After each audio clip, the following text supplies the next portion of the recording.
Buenas noches a todos.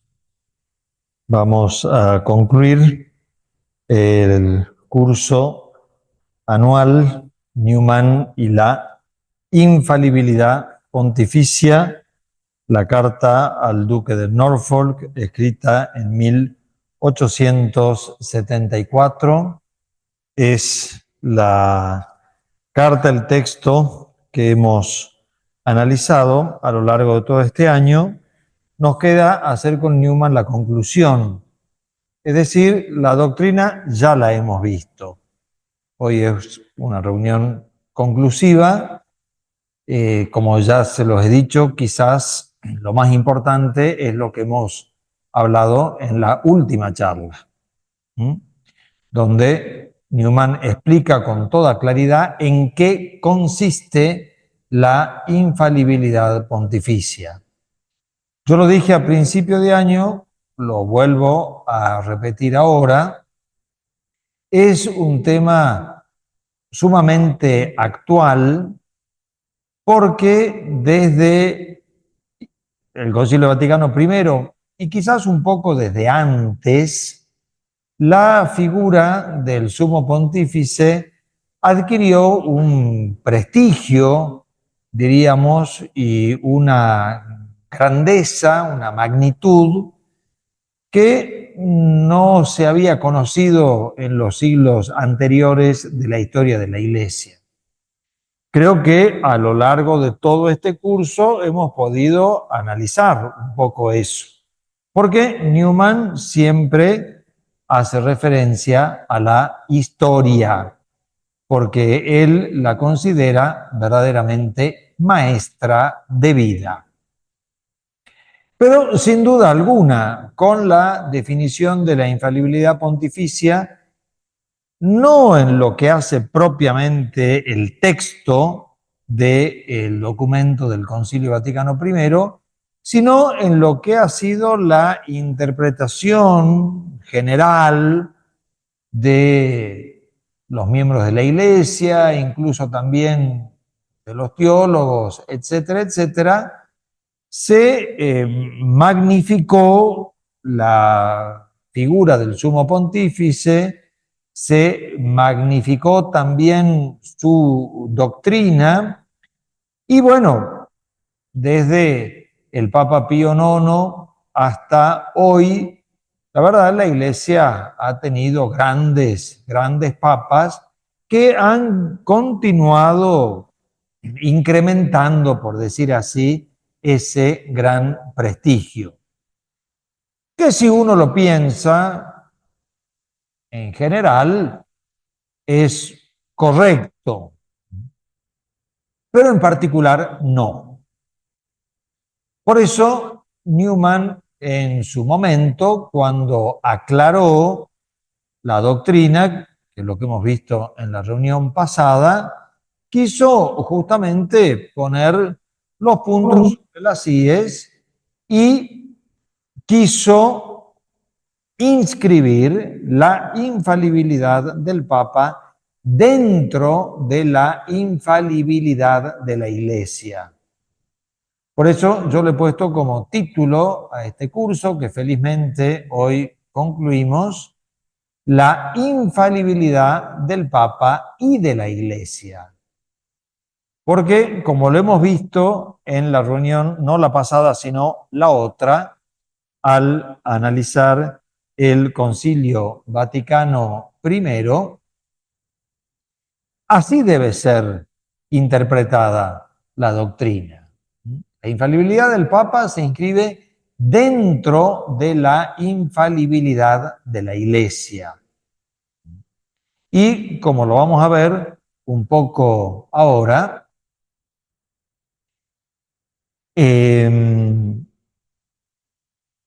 un poder tan grande que se le da al Papa, Newman lo interpreta no como un privilegio, sino más propiamente como una cruz. Y dice, es algo que más bien al Papa le ata las manos. más que se la fortalece. Ahora lo vamos a explicar a eso. De hecho, la historia ha demostrado que lo que decía Newman tenía razón, porque los papas rara vez han utilizado este privilegio. Y vamos a cumplir casi 100 años desde que no se proclama un dogma. Estamos a 25 años, por decir así, del 2050, que será el centenario de la proclamación del dogma de la Asunción de la Santísima Virgen a los cielos. Por eso, Newman nos pide a todos que sepamos circunscribir este privilegio pontificio y no caer en esa ingenuidad en la cual lamentablemente caen muchos católicos de darle a cualquier expresión del sumo pontífice el carácter de la infalibilidad, que no es correcto. Fíjense que incluso hasta la misma Iglesia, y eso que tiene la prerrogativa de la infalibilidad, tampoco quiere, por decir así, utilizarla. El Concilio Vaticano II es el primer concilio ecuménico de la historia que renuncia a ser un concilio dogmático, cuando todos los concilios ecuménicos anteriores, que son 20, el Concilio Vaticano II es el número 21 de todos los concilios ecuménicos de la historia de la Iglesia, han sido concilios dogmáticos y por lo tanto infalibles. El Vaticano II no ha querido serlo. No ha querido, por decir así, servirse de ese gran privilegio. E incluso lo han visto ustedes hace muy poco, cuando concluyó el sínodo de la sinodalidad, ni siquiera el Santo Padre quiso ofrecer un documento con su firma, síntesis conclusiva del sínodo, cosa que lo venían haciendo todos los papas después del Concilio Vaticano II, cuando comenzaron a convocarse estos sínodos. El sínodo, que siempre es consultivo, le daba al Santo Padre sus conclusiones, el Santo Padre las hacía suyas, en la medida en que quería y debía hacerlo, y publicaba una exhortación apostólica con su firma sobre el tema que había tratado el sínodo. El Papa Francisco no quiso hacerlo directamente. O sea que ni siquiera las conclusiones del famoso sínodo de la sinodalidad tienen carácter magisterial. Algunos dicen, las conclusiones de los sinodales son magisterio ordinario de la Iglesia. No, eso no hay forma de sostenerlo. Lo hemos visto en la reunión pasada. El Señor concedió como gracia particular a los pastores de la Iglesia el oficio de enseñar.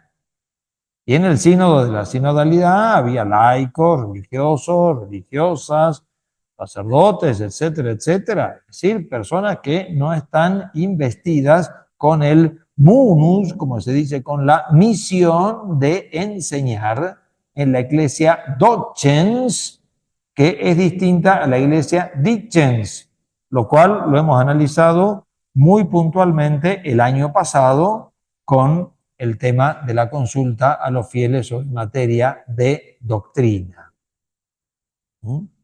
Entonces, esa ingenuidad que quizás se difundió entre todos los católicos a partir del Concilio Vaticano I, de que toda palabra del Papa es palabra santísima, de que toda palabra del Papa es palabra infalible, de que toda cosa que diga el Papa es un oráculo divino, no puede sostenerse. Yo recuerdo siempre lo que me decía Monseñor Galán cuando se creó la radio. La radio, ustedes saben, la inventó Marconi, el conde Marconi, que era funcionario del Estado del Vaticano, a pedido del Papa Pío XI para poder llegar con su voz a toda la cristiandad.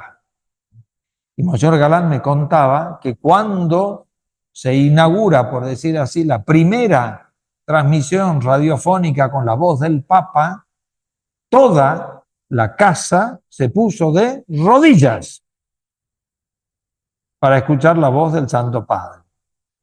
Bien, como cuento es hermoso y fueron muy edificantes seguramente las palabras del Papa Pío XI en aquel momento, pero los tiempos han cambiado.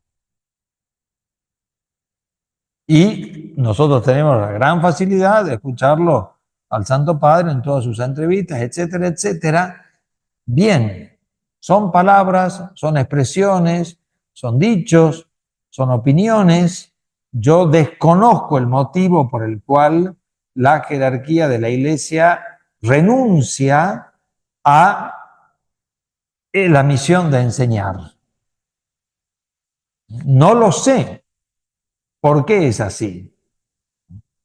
Pero fíjense qué dimensión alcanzan las palabras de Newman. Cuando toda Europa se levantaba para decir que ahora la Iglesia quedaba oprimida y que todos los cristianos católicos se convertían en esclavos del Papa, que tenían que renunciar a su pensamiento, etcétera, etcétera, porque ahora el Papa podía despertarse todas las mañanas y ofrecerles el famoso breakfast dogma. Newman dijo, no, no es así. Y fíjense qué razón ha tenido. Y nos encontramos en un momento en que casi que pediríamos un ejercicio solemne y oficial del magisterio infalible de la Iglesia. Son los tiempos que nos tocan vivir. Son los tiempos que nos tocan vivir. Pero yo creo que lo que hemos visto a lo largo de todo el año a ustedes les tiene que servir para saber cómo tenemos que manejarnos en esta situación que nos toca vivir y en qué consiste la infalibilidad pontificia y en qué no. Y cómo la infalibilidad pontificia se inscribe dentro de la infalibilidad de la Iglesia. Porque el Papa es el sucesor de Pedro, no es el sucesor de Cristo. Para los que han estado en la misa, no sé si han escuchado esa oración que yo quise poner antes de la comunión, donde Newman recuerda que Cristo no ha nombrado a nadie para que ocupe su lugar. No puede hacerlo. El lugar que Cristo tiene en la Iglesia no lo puede ocupar absolutamente nadie, porque es propio de Él. Y Él es la cabeza de la Iglesia. Y no ha nombrado en su nombre a nadie. Y por eso todos los cristianos, Papa incluido, somos miembros de Cristo. Y a Él respondemos. Bueno, es lo que hemos dicho en la reunión pasada, de cómo tanto en el dogma como en la moral el Papa puede definir de acuerdo a lo que ha revelado nuestro Señor Jesucristo. Y no puede crear en el nombre de Cristo una doctrina propia. Nunca ha sucedido y nunca sucederá. Bien, dicho esto, comentamos las conclusiones que Newman saca de toda la doctrina que ha venido analizando en esta famosa carta al duque de Norfolk. Lo primero que hace Newman es lamentarse. Él dice, lamento que quizás las que sean mis últimas palabras, de hecho lo fueron, es el último escrito importante de Newman, dice, lamento que hayan tenido que ser pronunciadas en contra de esta persona que es Mr. Gladstone, a la cual, dice Newman, siempre he respetado y he admirado. Dice, lamento haberme tenido que expresar en contra de él, pero tenía la obligación de hacerlo. Se lo pidieron muchos y él lo tuvo que realizar.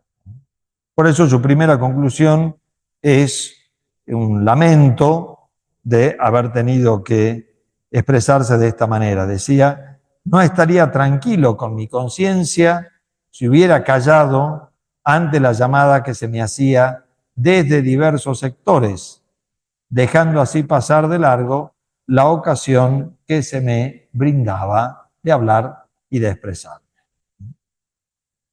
En segundo lugar, la segunda conclusión de Newman es que, según él, la gran crítica de Gladstone que le hemos expresado a lo largo de este curso es una crítica que no tiene fundamento. Dice, Gladstone ha afirmado que con la definición del Concilio Vaticano I se introducía un cambio grande e irreversible en la actitud política de la Iglesia. Dice, esta gran crítica es una crítica gratuita. La definición del Concilio Vaticano I no tiene ningún alcance político. La infalibilidad del Papa y su suprema autoridad han sido declaradas como materias de fe en el Concilio Vaticano I. Pero su prerrogativa de infalibilidad afecta a materias especulativas y su autoridad no significa que no pueda errar en leyes, mandatos o medidas que pueda tomar. La infalibilidad se extiende al ámbito del pensamiento y no al ámbito de la acción.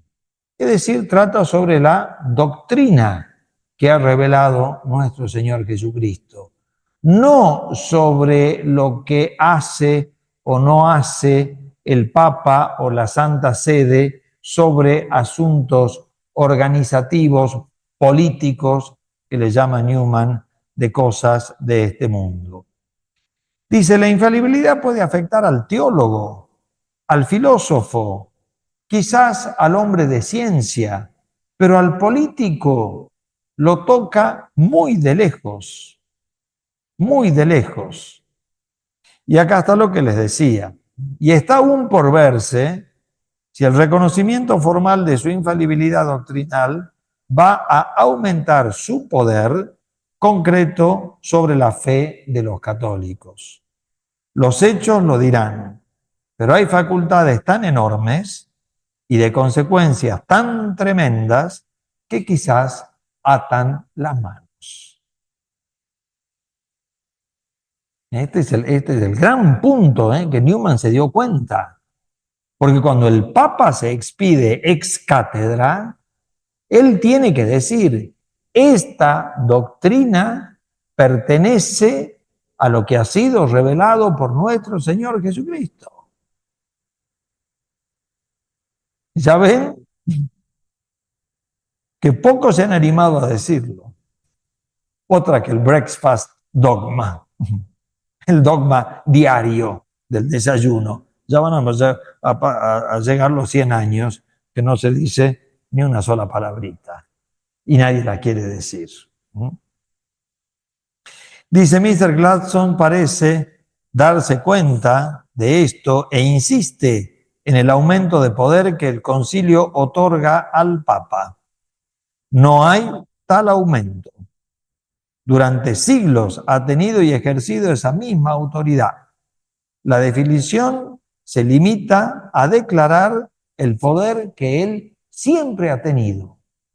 Como siempre sucede, con toda afirmación de la Iglesia, no puede expresar nada nuevo. El magisterio de la Iglesia no puede enseñar nada nuevo, porque la novedad es Cristo. Él es la novedad. El Evangelio es la novedad. La Iglesia lo expone, lo explica, lo manifiesta, lo enseña, lo defiende, pero no lo crea ni lo inventa. Por lo tanto, como bien lo hemos visto a lo largo de todo el curso, es una doctrina que siempre ha estado. La Iglesia es infalible al creer en lo que Cristo ha enseñado. Y el Papa, en primer lugar, como cabeza de la Iglesia. Dice Newman en tercer lugar, se podría objetar que este alegato es inválido frente al enorme impacto que han tenido los decretos del concilio en la opinión pública y la intención del Papa de que tuvieran ese efecto. También se podría objetar que algunos católicos presumen abiertamente de que la Iglesia Católica se ha convertido ahora, y sin posibilidad de error, en un papismo despótico y agresivo, donde la libertad de pensar y actuar queda absolutamente sofocada. Dice Newman, no estoy de acuerdo con esta opinión. Y miren que muchos católicos en aquel momento estaban de acuerdo. Estaban de acuerdo. Les parecía que eso era ensalzar la figura del Papa. Les parecía que eso era darle nuevo honor a la Iglesia Católica. Y Newman dice, no estoy de acuerdo. Hoy, a esto que Newman llama papismo despótico y agresivo, muchos le llaman papolatría. Es decir, como que se ha hecho una idolatría de la figura del Papa. Newman dice, yo no estoy de acuerdo con eso. Y no estoy de acuerdo en que el Concilio Vaticano I haga una papolatría y que ubique al Papa en un lugar, diríamos, exagerado o incorrecto. Dice Newman, no admito que tal estado de opinión sea algo unánime. En la Iglesia, dice Newman, hay partidos, hay opiniones, hay divergencias, no en cuanto a la fe, no en cuanto a la moral, no en cuanto al culto, no en cuanto a la disciplina propiamente dicha, el derecho canónico, pero sí en miles de otras cosas. Dice Newman, al final de cuentas, el libre examen protestante, que ellos se lo apropian, no es de ellos. El padre Castellani diría, Newman liberó una verdad que estaba cautiva. Newman liberó una verdad que estaba encarcelada por el protestantismo, que es la libertad de pensamiento. Obviamente esa libertad no existe frente a la verdad revelada. Ya lo hemos visto a lo largo de todo este curso. Pero en miles de otras cosas sí. Si no se habla de la verdad revelada, yo puedo disentir. Si no se habla de la moral católica, yo puedo disentir. Miren lo que pasó con la fiducia supplicans. La mitad de la iglesia se puso en contra y sigue estando en contra hasta el día de hoy. Y posiblemente todos nosotros lo estemos. No es ni doctrina revelada, ni moral católica, ni ley de la iglesia. Y no lo será jamás. Bueno, salió uno, está bien, tiene un puesto importante. Bien, problema de él, no nuestro. Produjo un documento sin ningún valor dogmático ni moral. Bien, yo estoy en contra de eso. Acuérdense, todo el episcopado africano en contra. ¿Y eso qué significa? ¿Que eran rebeldes? No, no. ¿Qué existe esta libertad? Obviamente no frente a Dios. Obviamente no frente a la revelación, que ese fue el error protestante. Pero ellos dijeron, nosotros somos libres y ustedes son esclavos. Y Newman les dice acá, no señor, nosotros somos libres y ustedes son los esclavos. Porque no hay peor esclavo del que se ama desordenadamente a sí mismo, a su propio criterio, a su propia opinión, y que eso incluso se levanta frente a la revelación divina, que es lo que hizo Lutero. Y dijo, esto me gusta, esto no me gusta, esto... Ah, no, bueno, eso obviamente es ser esclavo del propio juicio. Pero sacado eso, dice Newman, yo no estoy de acuerdo. Dice, pero si esas diferencias son en puntos opinables, habrá que admitir que el libre examen o juicio privado, después de todo, no es tan completamente desconocido entre católicos como los protestantes proclaman con tanta satisfacción. No se olviden que Newman se sentía muy oprimido en Inglaterra con la existencia de estos partidos. Newman los vivió en carne propia, yo ya les conté esa historia. Él se sentía muy oprimido, no se olviden que lo tildaron de hereje, lo tildaron de rebelde, no sabían qué hacer con Newman. Newman dijo, ¿ese es el espíritu católico? No, no lo es. No lo es, dice Newman. Esas son mezquindades que se querían esconder detrás del Papa.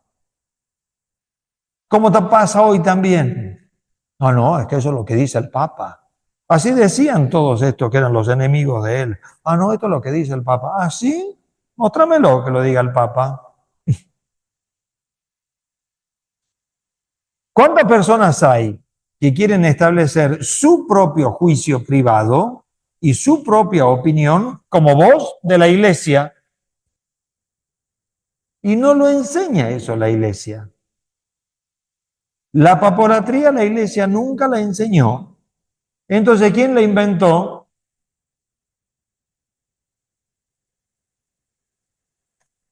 Es lo que está diciendo Newman acá.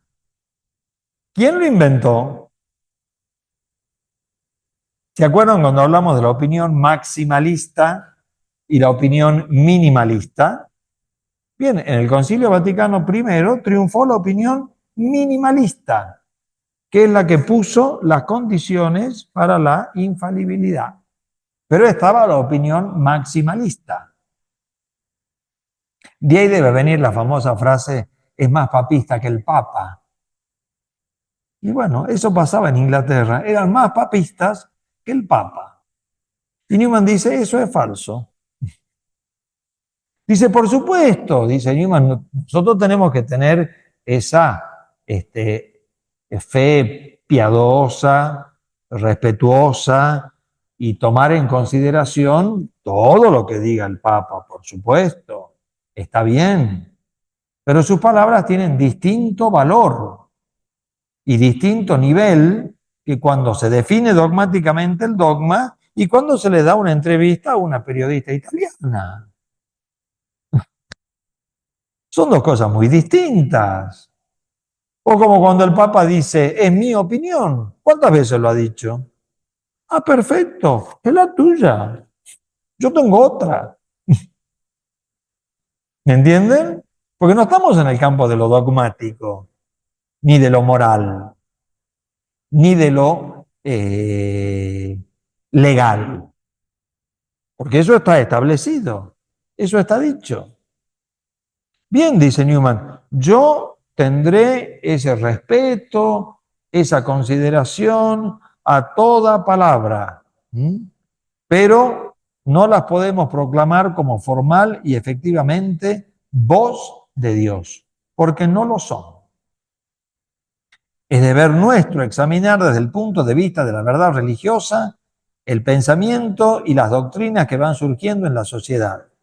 Pero examinar no equivale a condenar. No olvidemos que el campo del pensamiento en que la fe tiene derechos es pequeño en comparación con el ancho espacio que se abre a nuestra libre, reverente y responsable capacidad de pensar. Es decir, la Iglesia nos indica ciertas, por supuesto, verdades que son dogmáticas, pero no son tantas. Por eso Chesterton, que lo consideramos todos como un discípulo de Newman, aunque es generación posterior, pero él dijo, cuando entramos al templo, la Iglesia nos manda quitarnos el sombrero, no la cabeza. La Iglesia nos manda quitarnos el sombrero, no la cabeza. Y bueno, y concluye ya toda su carta con dos consideraciones, una para los protestantes y otra para los católicos. No se las mandó decir. Siempre dicen que cuando uno ya avanza en años y se hace viejo, no le importa. Newman nunca fue insolente, ¿eh? Nunca fue insolente, no fue vengativo, fue un señor bien inglés hasta el momento de su muerte. Pero lo que tuvo que decir lo dijo. Si hay alguien que da ejemplo en la historia de la Iglesia de cuando tuvo que hablar, habló, y cuando tuvo que callarse, se calló, fue Newman. Muchas cosas se las cayó, pero cuando tuvo que hablar, habló. Y esta es una de sus expresiones. La más importante, por supuesto, es su autobiografía, que yo se las aconsejo a todos ustedes, es la obra introductoria hacia el pensamiento de Newman, en la famosa Apología pro vita sua, en la defensa de su vida. Cuando fue acusado de hipócrita, ahí él dijo, tengo que hablar, y habló. Y lo mismo esta carta, tengo que escribirla, y la escribió. Dos conclusiones. Primera, para los protestantes. Por un lado dice, nos critican que no tenemos libertad mental. Y por otro lado, al ver la diversidad de pensamiento católico, nos dice que somos iguales que los protestantes. ¿Por qué le está hablando sobre todo de la prensa inglesa? No se olviden que los ingleses siempre se ponían en el punto intermedio, ni católicos ni protestantes. Ellos como que ocupaban, digamos, ese sitio equidistante de los dos extremos, ¿no? Y que ellos eran esa vía media, intermedia, que Newman se ocupó muy bien de criticar y corregir esa postura. Dice, no se nos puede acusar de las dos cosas a la vez. O somos esclavos o somos libres. Las diferencias que existen en las réplicas que los católicos han dado a Mr. Gladstone son la evidencia de que no merecemos la injuria que nos hacen al llamarnos prisioneros y esclavos del Papa. Y conclusión para los católicos. Dice Newman, confieso la existencia de un solo Papa por derecho divino, uno y ninguno más, por los más papistas que el Papa. Cualquier semejanza con la realidad actual, mera coincidencia. Es una usurpación profundamente malvada y que no se puede tolerar el que algunos individuos empleen su propio juicio privado en la discusión de asuntos religiosos, no para la abundancia, sino para estrangular el legítimo juicio privado de los demás. Porque en el nombre del Papa los hacían callar, a él también. No el Papa, los que en el nombre del Papa. Los que también hoy dicen, no, porque el Papa ha dicho, el Papa ha enseñado. ¿Sí? ¿Dónde? ¿En qué documento? ¿En qué declaración? ¿Dónde está dicho? Si no son esas palabras, pero que se usan para provecho propio, ni siquiera por amor al Papa. Hay un solo Papa, dice Newman, y no hay más que él. Y declaro que existe un único oráculo de Dios, que es la Santa Iglesia Católica y su cabeza, el Papa. A su enseñanza he querido siempre conformar mis palabras y mis pensamientos todos. Bajo su juicio pongo cuanto he escrito, ahora y siempre, no solo en cuanto a la verdad de su contenido, sino también a la oportunidad de su publicación. Nunca he perseguido un fin personal en lo que he publicado, pero sí soy consciente de que en puntos que no son de fe, puede que haya hablado cuando quizás hubiera sido preferible el silencio. Y ahí termina 27 de diciembre de 1874. Bien, a mí me ha parecido que era muy importante hablar de esto. Creo que son tiempos confusos, creo que son tiempos difíciles y creo que teniendo esta gran luz de Newman, porque la verdad que él ilumina en todos los sentidos, creo que ha sido muy bueno poder conocerlo y poder expresarlo. Espero que a todos ustedes les haya servido, les haya enriquecido en su formación católica y bueno, espero que podamos seguir aprendiendo de Newman.